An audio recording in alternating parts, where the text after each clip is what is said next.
4లో part 3 end of the session అండి. మనం చూసుకుంటే ఇందాల 1700 కనిపించింది, ఇప్పుడు 4561 కనిపిస్తుంది. అదేం లేదండి, ఇక్కడున్న మనం అన్ని డిలీట్ చేస్తాం కాబట్టి అంటే టిక్ బాక్స్ తీస్తాం అన్నమాట.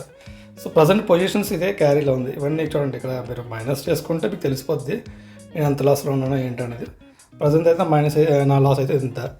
సో మనం ఓవరాల్గా మన ఆప్షన్ సిరీస్లో మీరు అన్నీ డే 1 నుంచి అబ్జర్వ్ చేస్తే, డే 1 మనం 1100 తీసాం, డే 3లో 2700 తీసాం, వాళ్ళు డే 4లో 2700 తీసాం. సో ఓవరాల్గా చార్జెస్ అని పోకు మనకి ఒక 5000 ప్రాఫిట్లో ఉన్నమాట ఈ వీక్లో. అది December 19th contract. So Monday మనకు కానీ గ్యాప్ అప్ వస్తే నేను కంప్లీట్గా ఎగ్జిట్ అయిపోతాను, లేదా 1000 కానీ ఒక 500 లాస్ ఉన్న సరే ఎగ్జిట్ అయిపోతాను. సో ఇక్కడతో మన సిరీస్ ఎండ్ అయిపోద్ది. సో మండే ఏమవుద్ది అనేది స్టే ట్యూన్ అండి, చూద్దాం మనం. Okay, thank you.